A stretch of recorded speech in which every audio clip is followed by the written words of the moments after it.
नमस्कार दोस्तों, स्वागत है आपका एग्रीकल्चरल इन्फॉर्मेशन पर। दोस्तों, गेहूं के बिना हमारे देश का फसल चक्र अधूरा अधूरा सा लगता है। कई किसान इसे खुशी के साथ लगाते हैं तो कुछ दबे मन से, लेकिन लगाते सभी इसे हैं। तो आज की वीडियो में मैं आपको गेहूं की उस विधि के बारे में बताऊंगा जिससे आप गेहूं हमेशा खुशी और मन में उल्लास के साथ लगाएंगे। दोस्तों, ये हमेशा ध्यान रखें कि गेहूं की सभी प्रजातियां अलग अलग माहौल के लिए बनाई गई हैं, लेकिन सभी के लिए सावधानियां और अधिकतम उपज लेने का तरीका एक ही है। शुरुआत होता है बीजों के FIR कराने से। जी हाँ, FIR मतलब फंजीसाइड, इंसेक्टिसाइड और रेस्टॉल।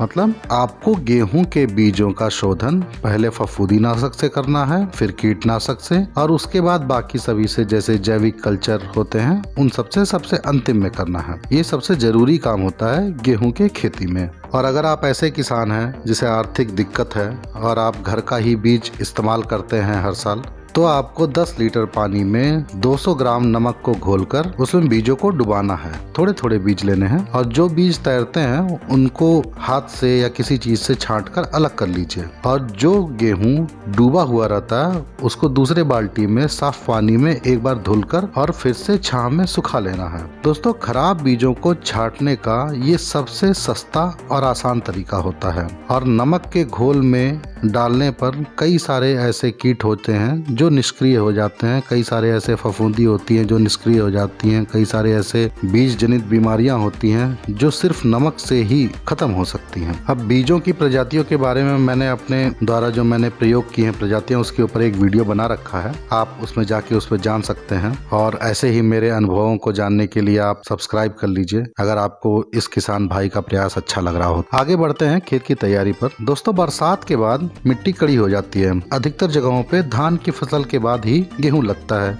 जो भी अवशेष आपके खेत में हो उनको आपको वापस खेत में ही डाल देना चाहिए और इस चीज का खर्चा नहीं देखना चाहिए, क्योंकि ये अवशेष खाद बनकर वापस आपके फसल को दुगना लाभ देते हैं। अब खेत की तैयारी करने के लिए सबसे पहले आपको 20 किलो यूरिया डालकर जिस खेत में सारे अवशेष पड़े हों उसमें हैरो से एक जुताई करा दीजिए और 1 एकड़ को कम से कम 4 से 5 हिस्सों में आपको बांट लेना है और उसमें हल्का पानी भर देना है। भले ही आपके खेत में नमी हो, फिर भी ऊपर से पानी दे देना चाहिए। इससे जो यूरिया आप देते हैं ये बाकायदा घुल जाता है। जो तने खड़े हैं जैसे धान की डंठल या किसी दूसरे जो फसल है उसकी अवशेष है, तो उसको ये गलाने में जल्दी काम करता है। और इसको अगर आपको और जल्दी गलाना हो तो आप वेस्ट डिकम्पोजर या गोबर की खाद या जीवामृत, घन जीवामृत या कोई भी जैविक कल्चर जैसे राइजोबियम, कंसोर्टिया, एजोटोबैक्टर, इन सभी का इस्तेमाल इस समय आपको कर लेना चाहिए। और पानी भरने के कारण ये सभी कल्चर